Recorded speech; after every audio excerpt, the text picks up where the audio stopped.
सोन्या सोन्या वर्षा डबा तयार झाला का ग? डबा तयार झाला घेऊन जावा. हा तो तिकडच किचन मध्ये मी आलो.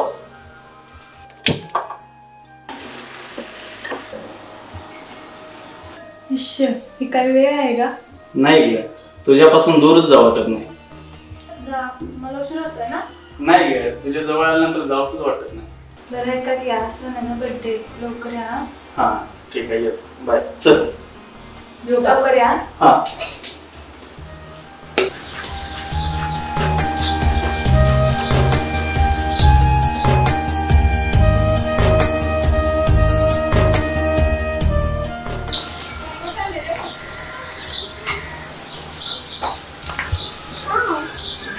काय साहेब आज लय खुश दिसताय. काय विशेष?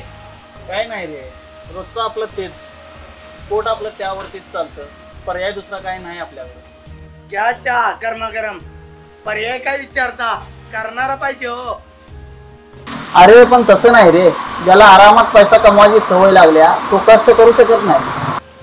कसं माहिती आहे साहेब तुम्ही प्रत्येकाला असं तुमचं दुःख दाखवत बसू नका. आणि तुमच्या दुःखाचं प्रत्येकाच्या घरी काही औषध नाही. तुम्हाला एक सांगू का पण एक गोष्ट मात्र प्रत्येकाच्या घरी आहे मीठ. समजलं ना? अरे वा छान बोलला. हे अगदी मनातलं पटलं आपल्याला. एखाद्याला आपण जवळ केलं ना त्याची सवय लागते आपल्याला.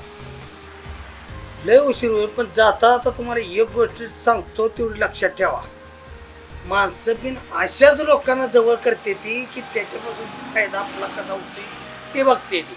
आणि एकदा का फायदा झाला की अशी त्या माणसाला उडवून टाकते ती. विशेष कट करते. त्यामुळं तुम्हाला साहेब आपली एक सांगणं आहे ह्या आयुष्यात ह्या जीवनात जर जगायचं असेल का नाही 7 दिवस शेवटचा दिवस म्हणून तुम्ही जगा तरच तुम्ही ह्या आयुष्यात टेकाल. नाहीतर फिनिश. अरे आयुष्य हे कढीपत्त्यासारखं झालंय. कोणी भाजी बनवताना पहिला कढीपत्ता वापरतात आणि खाताना पहिला त्यालाच बाजूला करून टाकतात.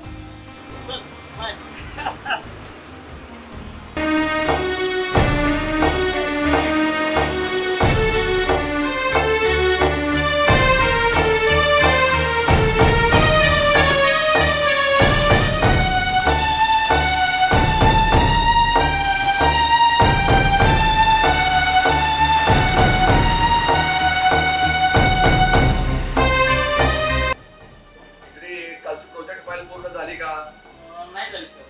उद्या कोणत्याही परिस्थितीत प्रोजेक्ट फाईल पूर्ण झाली पाहिजे. नाही झाली तर उद्यापासून तू कामाला अजिबात यायचं नाही. सर प्लीज ऐका. मला तुझं काही ऐकून घ्यायचं नाही. उद्या झाली तर ठीक आहे नाहीतर कामाला मला तुझं काही ऐकायचं नाही. सॉरी सर सॉरी सॉरी काय मला तू सांगू नकोस. मला काहीही ऐकायचं नाही. झाली का नाही उद्या कोणत्याही परिस्थितीत ती प्रोजेक्ट फाईल द्यायची आहे. जर उद्या ती प्रोजेक्ट फाईल पूर्ण नाही झाली तर तू उद्यापासून कामाला यायचं नाही. Get out.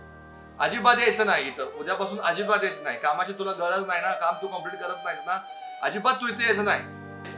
तू जाऊ शकतो. दरवाजा मोकळा आहे. मला काही ऐकायचं नाही. मला काही ऐकायचं नाही. दरवाजा मोकळा आहे. तू जाऊ शकतोस. थोडा ऐका. नाही काही ऐकायचं नाही. काही ऐकत नाही. काम केलं तर काय ऐकायचं तुमचं. काही सुद्धा ऐकायचं नाही. जाऊ शकतो. दरवाजा मोकळा आहे.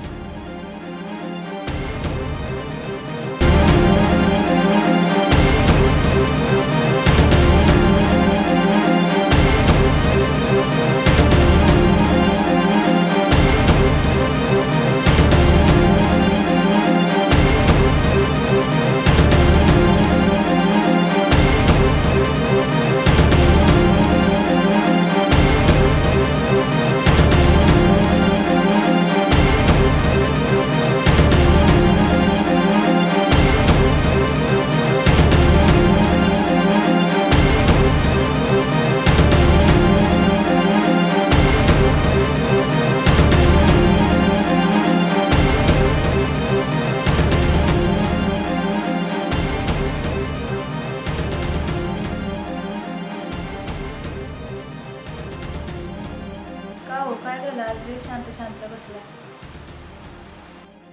काय नाही ग जरा विचारत आहे. असला कसला विचार करता मला पण सांगा की. तुला सांगून काय उपयोग नाही. जातो सोन्या कुठे आहे बघ.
एका पोरांचा विचार करायचा. तुमच्याशिवाय आम्ही कसं जगायचं? त्या पोराला बघा, कुणाकडे त्यानं बघायचं, कुणाला बाबा म्हणायचं. बिन बापाचं पोर म्हणून आयुष्यभर जगायला लागल. लग्नाचं 7 फेऱ्या घेत वचन दिलं होतं, तुमच्या सर्व सुखादुःखात सहभागी होऊन आयुष्यभर कष्ट करून तुम्ही आम्हाला सुखात ठेवलं. आज तुमच्यावरच दुःखाचा आभार कोसळला आहे. लग्नाची 7 फेऱ्या घेताना वचन दिलं होतं, त्याची आज खरी गरज आहे. सगळं जग जर तुमच्या विरोधात गेलं तरी मी तुमच्या अर्धांगी म्हणून राहीन. तुमच्या खांद्याला खांदा राहून तुमची साथ द्यायला तयार आहे.